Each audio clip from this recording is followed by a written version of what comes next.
오늘 저는 읽으신 본문의 말씀을 가지고 하나님의 사랑은 구원의 증거입니다. 하나님의 사랑은 구원의 증거입니다. 이러한 제목을 가지고 함께 은혜를 나누어 보고자 합니다. 구원받은 하나님의 백성들의 삶 가운데 가장 행복한 순간은 어떠한 순간입니까? 구원받은 하나님의 백성들의 삶의 가장 행복한 순간. 세상 사람들은 집을 사면 와 하고 기뻐합니다.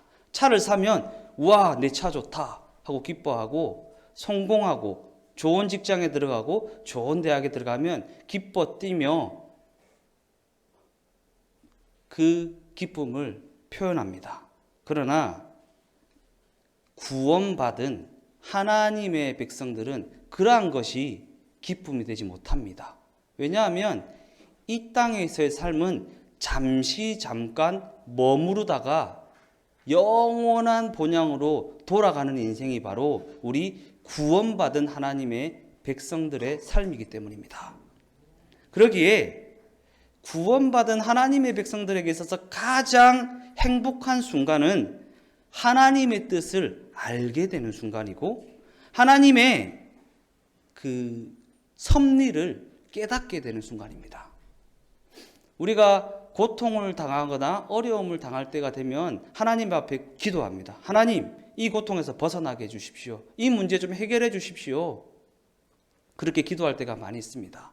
그런데 뭐 다 그런 건 아니겠지만 우리가 뭐 저보다 훨씬 더 많이 인생을 살아보셨지만 하나님의 일하심을 한번 보면 그 문제를 해결해 주실 때도 있고 그 고통을 거두어 가실 때도 있지만 그 문제는 여전히 그대로 있고 그 고통은 여전히 그대로 있지만 내가 하나님이 그 문제를 주시는 이유를 알게 되고 하나님께서 그 고통 가운데 머물게 하시는 그 섭리를 깨닫게 되면 그 순간 모든 것이 해결된 듯한 기쁨을 누리게 된다라는 것입니다. 그러니까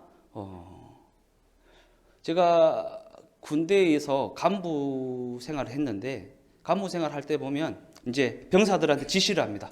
여기 파 이러면 병사들이 왜 파야 하는지는 모를 때는 막 인상이 막 구겨지고 막 언제까지 파야 되나 이런 생각을 가지는데, 야, 이렇게 파가지고 여기가 의자가 되고 여기가 선반이 되고 여기가 벽이 될 거야. 그러니까 이렇게 해서 이렇게 파. 그렇게 하면 굉장히 이렇게 해서 의자가 되고 선반이 되고 벽이 되는구나라는 걸 알고 나면 재미있게 땅을 파게 되더라라는 것입니다.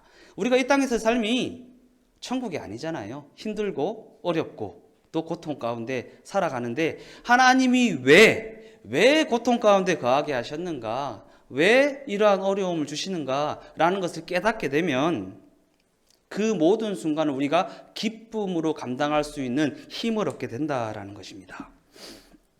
그러한 관점에서 우리 하나님의 백성들의 삶의 변화는 누군가가 잔소리를 한다고 해서 변화되는 것이 아닙니다. 그리고 스스로가 결심을 한다고 해서 되는 것도 아닙니다. 하나님의 뜻을 알게 되고 하나님의 섭리하심, 하나님의 계획하심을 깨닫게 되는 그 순간 그 인생은 변화되게 된다라는 것입니다. 이는 하나님의 뜻을 알게 되고 하나님의 섭리하심을 깨닫게 되는 것은 우리를 변화시키시는 하나님의 능력이기 때문입니다. 이러한 관점을 가지고 오늘 본문으로 들어가서 하나님의 뜻과 하나님의 섭리가 어떠한 것인지를 한번 살펴보도록 하겠습니다. 지난 시간에 우리는 하나님께서 택하여 주신 유대인들이 왜 예수 그리스도의 십자가 복음을 거부하였는지 그 부분에 대해서 살펴보았습니다. 그러나 그들이 예수 그리스도의 십자가의 복음을 거부하였지만 그럼에도 불구하고 오늘 본문은 하나님께서 그들을 결코 버리신 것은 아니라고 그렇게 증언합니다. 본문 1절 말씀입니다. 그러므로 내가 말하노니 하나님이 자기 백성을 버리셨느냐? 그럴 수 없느니라. 나도 이스라엘인이요 아브라함의 씨에서 난 자요 베냐민 지파라. 그러면서 오늘 본문은 사도 바울의 삶을 증거로 제시하고 있습니다. 그는 히브리인 중에 으뜸가는 히브리인이었고 율법 준수로는 바리새인보다 더한 인생이었고 열심으로는 교회를 핍박했고 예수 믿는 자를 박해했던 그러한 인생이었습니다. 그러기에 그러한 관점으로 보면 사도 바울은 예수님을 결코 믿을 수 없는 그러한 인생이었습니다. 그런데 그러한 그가 예수님을 믿는 것을 넘어서서 예수님의 제자, 예수님의 사도가 되었다라는 사실입니다. 그러면서 오늘 본문은 엘리야의 이야기도 제시하고 있습니다. 본문 2절에서 5절까지의 말씀입니다. 하나님이 그 미리 아신 자기 백성을 버리지 아니하셨나니 너희가 성경이 엘리야를 가리켜 말한 것을 알지 못하느냐? 그가 이스라엘을 하나님께 고발하되 주여 그들이 주의 선지자들을 죽였으며 주의 제단들을 헐어버렸고 나만 남았는데 내 목숨도 찾나이다 하니 그에게 하신 대답이 무엇이냐? 내가 나를 위하여 바알에게 무릎 꿇지 아니한 사람 7,000명을 남겨두었다 하셨으니 그런즉 이와 같이 지금도 은혜로 택하심을 따라 남은 자가 있느니라. 만일 은혜로 된 것이면 행위로 말미암지 않음이니 그렇지 않으면 은혜가 은혜되지 못하느니라. 본문은 하나님께서 그 예수 그리스도의 십자가 복음을 거부하는 하나님이 보내신 그 선지자들을 죽이고 멸시하는 그 유대인들 가운데 바알에게 무릎 꿇지 않은 7,000명을 남겨두었다라고 말씀하십니다. 이는 그 굳은 마음 같은 유대인들 가운데도 은혜로 택하신 자들이 분명히 있다라는 사실입니다. 그들은 인간적인 눈으로 보면 도무지 믿음을 가질 수 없을 것 같지만 그럼에도 불구하고 하나님이 은혜를 베풀어 주시면 그러한 그들도 믿음을 가질 수 있다라는 것입니다.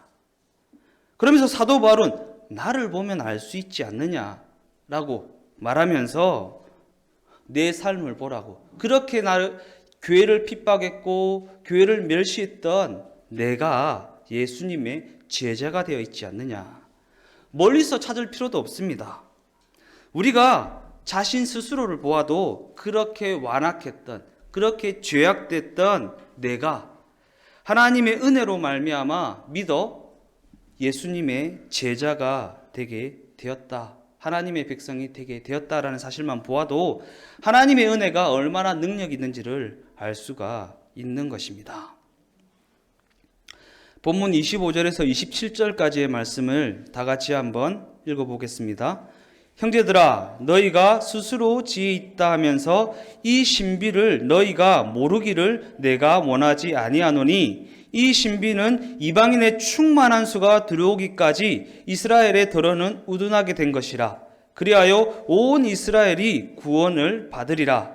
기록된 바 구원자가 시온에서 오사 야곱에게 경건하지 않은 것을 돌이키시겠고 내가 그들의 죄를 없이 할 때에 그들에게 이루어질 내 언약이 이것이라 함과 같으니라.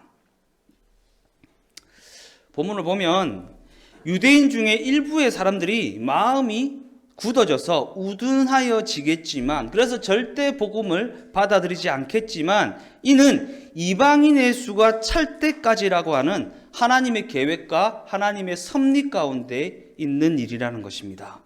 그래서 사도 바울은 이 일을 신비라는 단어를 써서 표현합니다.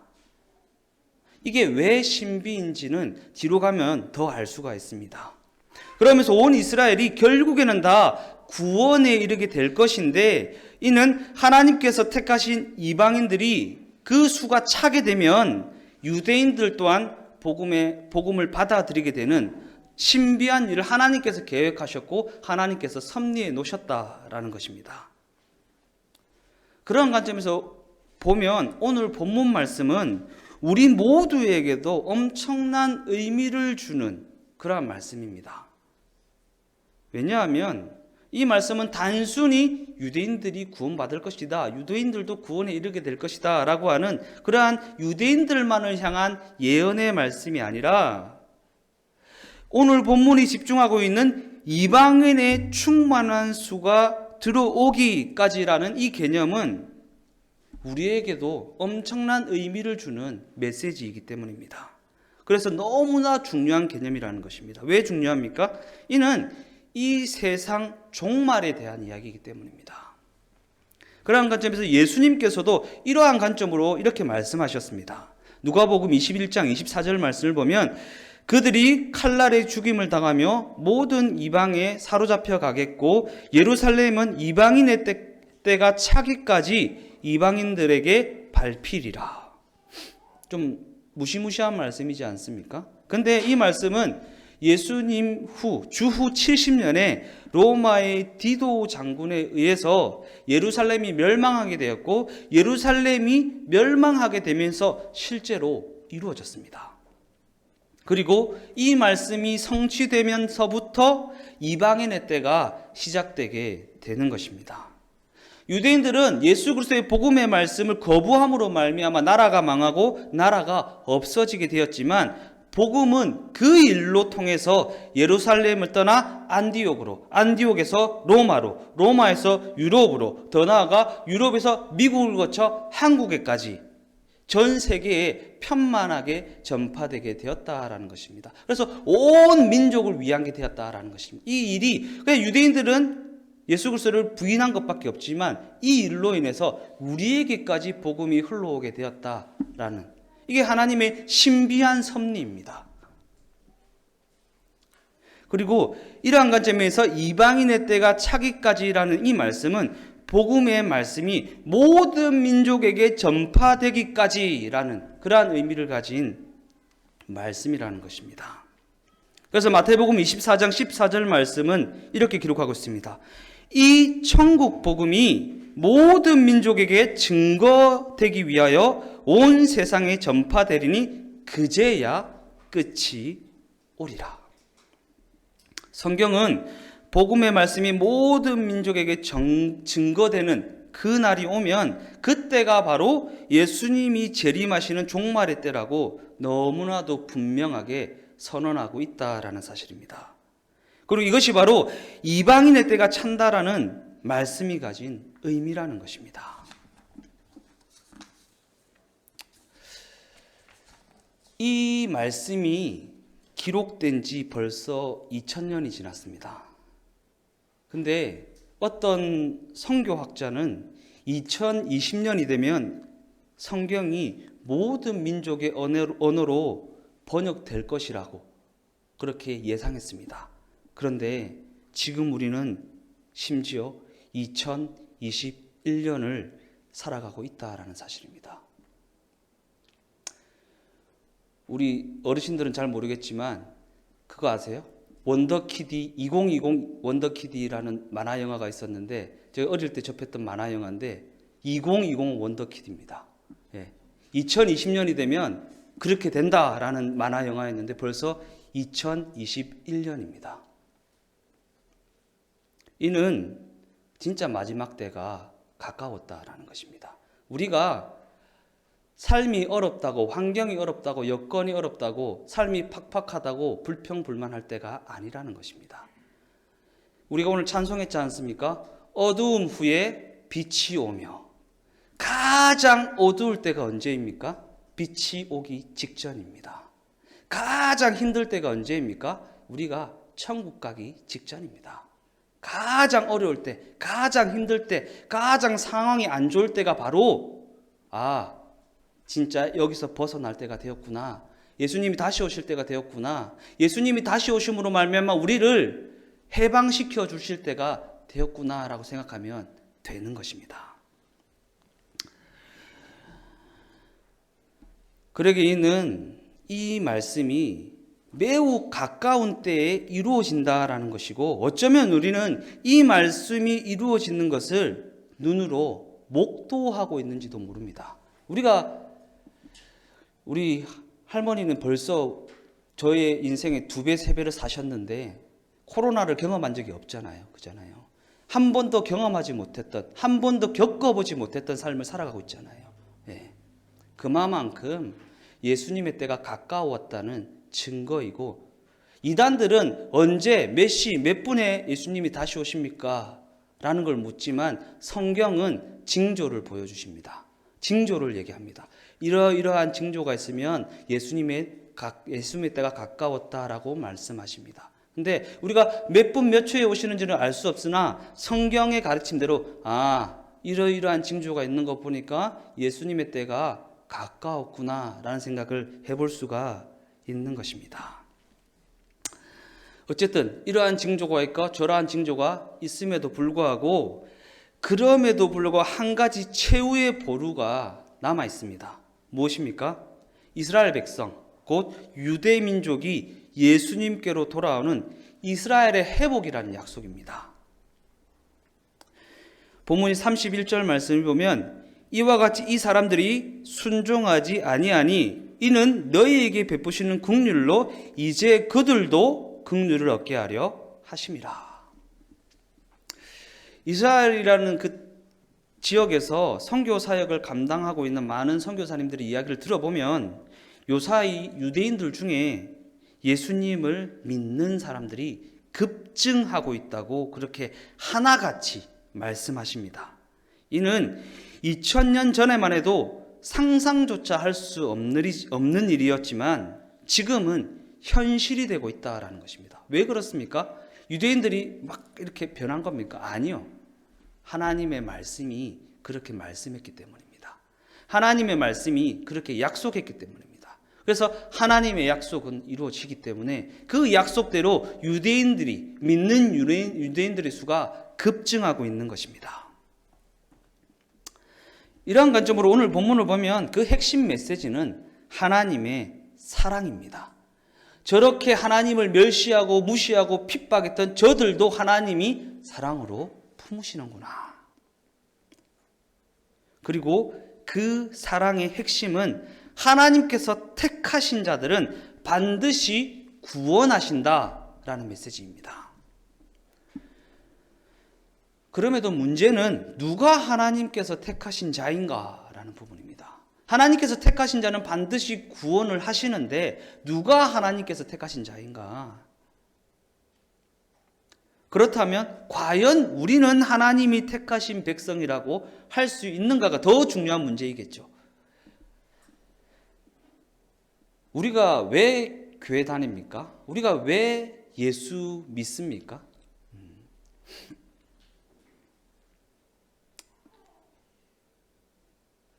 예전에 제가 개척하기 전에 이제 전에 교회에서 근무할 때 이제 뭐 설교 올라가거나 이럴 때 제가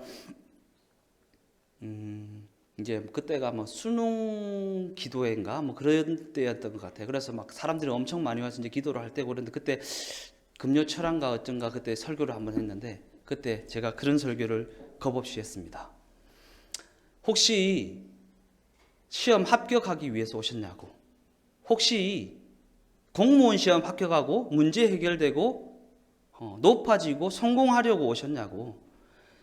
뒤에 무명사 보니까 용하더라고. 거기 현수막이 공무원 시험 1급 합격, 뭐 서울대 합격, 무슨 합격, 어디 뭐 합격 이런 거 현수막이 쫙 붙어 있더라고.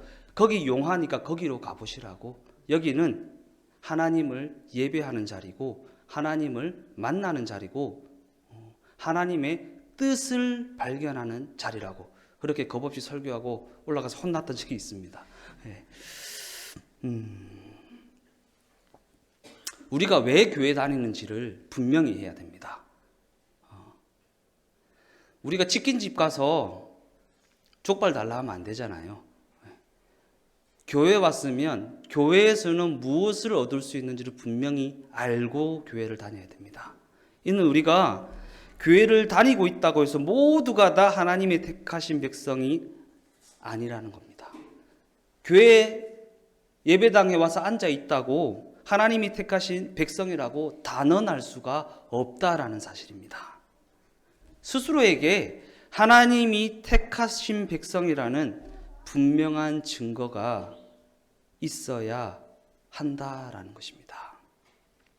그러한 관점에서 성경은 하나님이 택하신 백성은 무엇이라고 정의하는가? 예수님과의 연합으로 정의합니다. 성경이 말하는 예수님과의 연합은 그가 예수님 안에 거하고 예수님이 그 안에 거하는 인생을 의미합니다. 그리고 이러한 인생이 바로 하나님께서 택하신 백성, 곧 구원받은 백성이라고 할 수 있다라는 것입니다. 그러기에 우리가 예수님과 온전히 연합된 인생이라면 종말이 와도 두려워할 것이 전혀 없습니다. 왜냐하면 예수님과 온전히 연합된 인생에게는 이 종말의 메시지가 결코 두려운 메시지가 아니라 기쁨의 메시지이기 때문입니다. 왜? 지금은 너무 어두운 세상이잖아요. 이 땅에 무슨 소망이 있겠습니까? 그죠? 잠시 잠깐 거할 곳에 조금 편하게 있을 수 있고 조금 여유롭게 있을 수 있겠지만 이 땅은 우리가 영원히 거할 장소는 못 된다라는 사실입니다. 그러기에 이 땅에서의 삶을 마감시켜주는 예수님의 재림, 종말의 메시지는 하나님을 믿는 하나님의 백성들에게는 너무나도 기쁨의 메시지가 된다라는 것입니다. 그러한 관점을 가지고 데살로니가 전서 5장 1절에서 4절까지의 말씀을 화면을 보시면서 다 같이 한번 읽어보겠습니다. 형제들아, 때와 시기에 관하여는 너희에게 쓸 것이 없음은 주의 날이 밤에 도둑같이 이룰 줄을 너희 자신이 자세히 알기 때문이라. 그들이 평안하다 안전하다 할 그때에 임신한 여자에게 해산의 고통이 이름과 같이 멸망이 갑자기 그들에게 이르리니 결코 피하지 못하리라. 형제들아, 너희는 어둠에 있지 아니하매 그 날이 도둑같이 너희에게 임하지 못하리니 너희는 다 빛의 아들들이요 낮의 아들들이라. 우리가 밤이나 어둠에 속하지 아니하나니 그러므로 우리는 다른 이들과 같이 자지 말고 오직 깨어 정신을 차릴지라.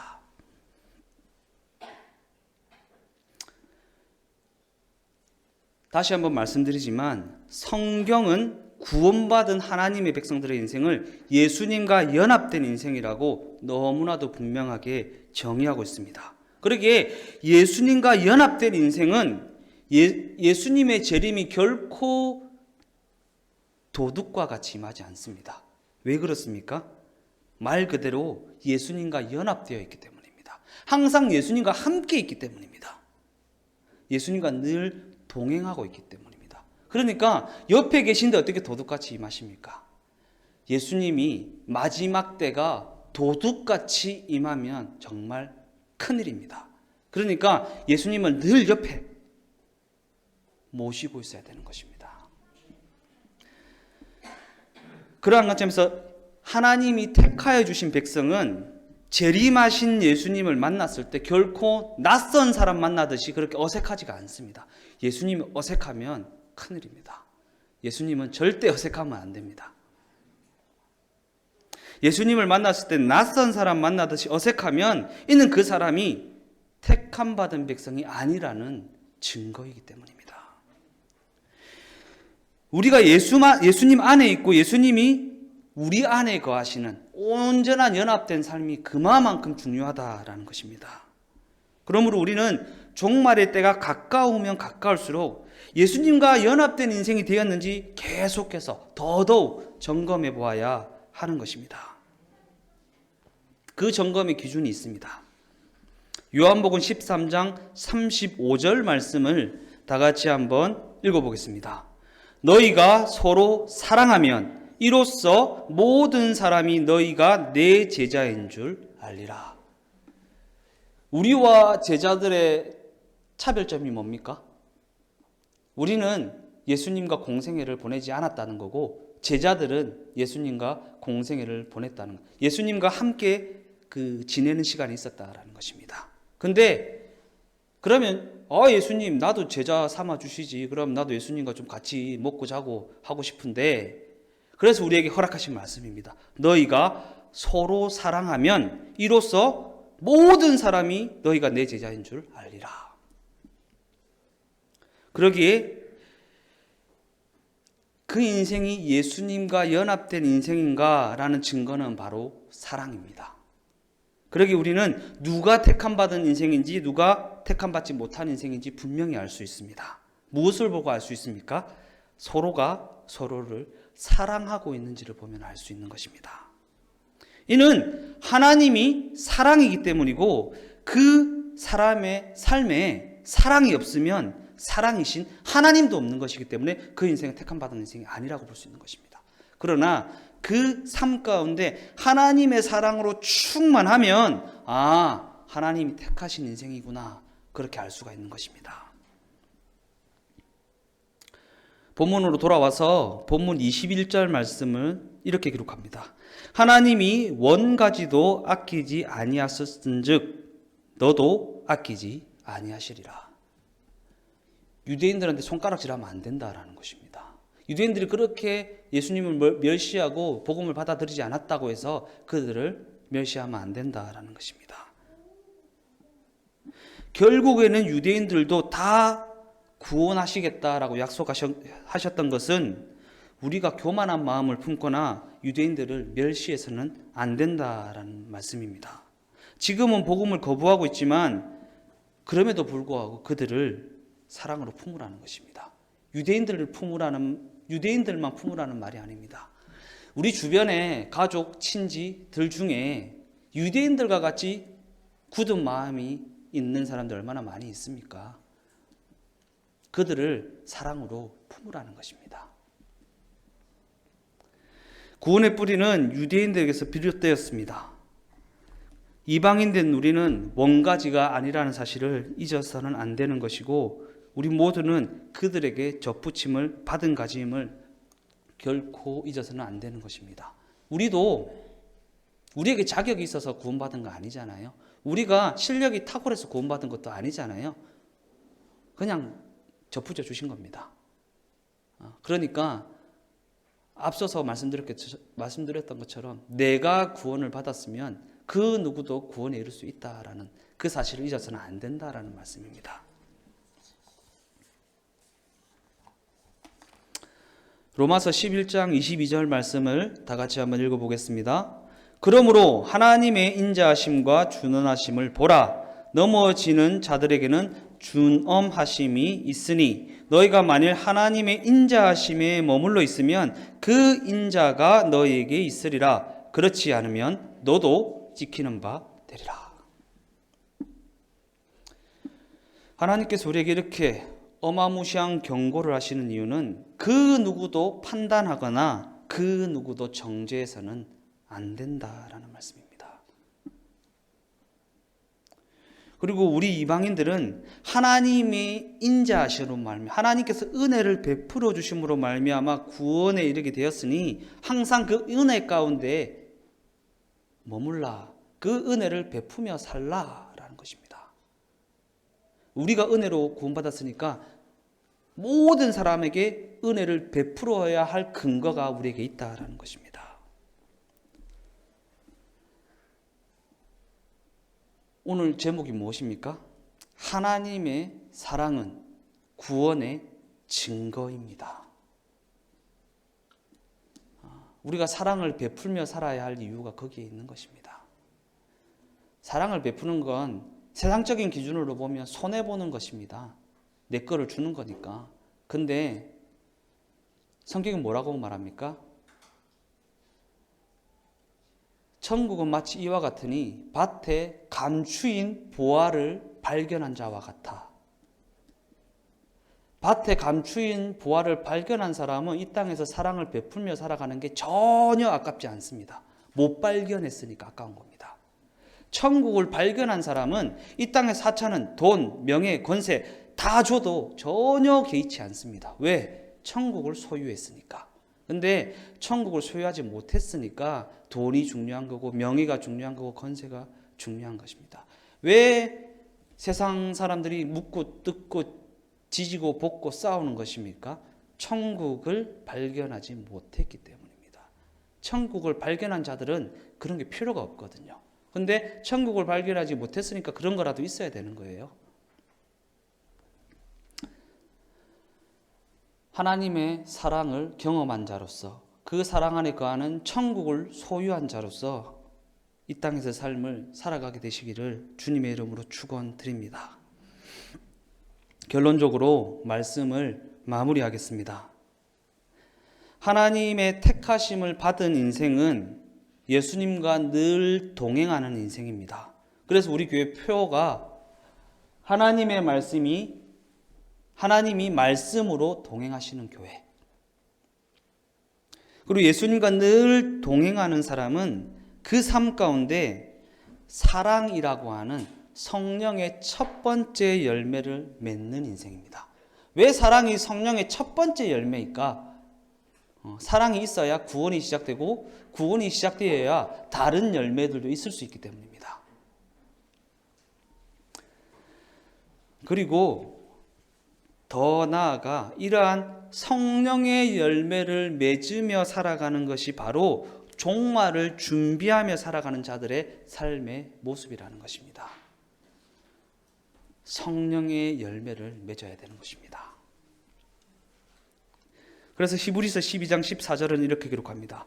모든 사랑과 더불어 화평함과 거룩함을 따르라. 이것이 없이는 아무도 주를 보지 못하리라.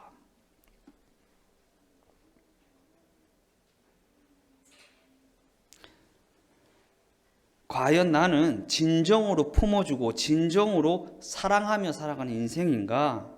때가 가까울수록 더더욱 돌아보아야 하는 것입니다. 과연 우리는 다시 오실 예수님을 맞을 때, 하나님의 심판대 앞에 섰을 때 후회하게 될 일을 저지르고 있지는 않는가?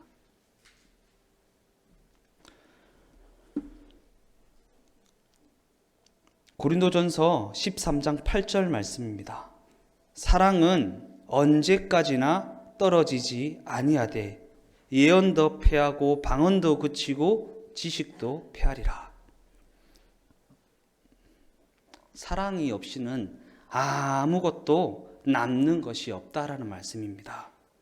그러나 우리가 서로 사랑하면 그 사랑은 영원히 남고 영원히 없어지지 않는다라는 것입니다. 더 나아가 그 사랑은 우리에게 영원한 생명을 가져다 준다라는 것입니다. 우리에게 영원한 생명이 있습니까? 아니요, 없습니다. 하나님만이 영원한 생명을 소유하신 분입니다. 근데 그 하나님이 내 안에 있으면 내가 돌감람나무가 감람나무에 젖붙임을 한 것처럼 내 안에 하나님의 사랑과 젖붙임을 하면 그 인생은 그로 말미암아 영원한 생명을 얻은 인생이 될 수가 있다라는 것입니다. 그러므로 우리 모두의 인생이 영원히 없어지지 않는 하나님의 사랑으로 충만하여져서 그 사랑으로 말미암아 영생을 소유한 인생이 다 되시기를 주님의 이름으로 축원드립니다. 기도하시겠습니다. 하나님, 감사합니다. 우리를 사랑하여 주셔서 우리 안에 거하시고 또한 우리 또한 하나님의 사랑 안에 거하게 하시는 예수님과의 온전한 연합을 이루게 하시니 감사를 드립니다. 세상을 보면, 뉴스를 보면, 신문을 보면 마지막 때가 가까웠다는 것을 직감하게 됩니다. 이때일수록 우리 안에 하나님의 사랑으로 채워져 있는지 더더욱 점검하라고 말씀하시는 주님의 말씀 우리에게 주시니 감사를 드립니다. 눈에 보이고 귀에 들리고 손에 잡히는 상황과 환경과 여건의 어떠함 때문에 좌지우지되는 인생이 아니라 하나님의 말씀이 좌지우지하는 인생, 그 말씀에 반응하며 살아가는 인생, 그 말씀에 따라 좌로도 가고 우로도 가는 예수님과 온전히 연합된 인생이 우리 모두의 인생이 다 되게 하여 주시옵소서. 그래서 예수님께서 다시 오실 때 전혀 낯설지 않게 하시고 늘 동행하는 가족을 만난 것처럼 친밀함을 느낄 수 있도록 우리에게 하나님의 사랑의 열매가 충만하게 하여 주시옵소서. 모든 것 주께 감사를 드리오며 예수님의 이름으로 기도드리옵나이다. 아멘.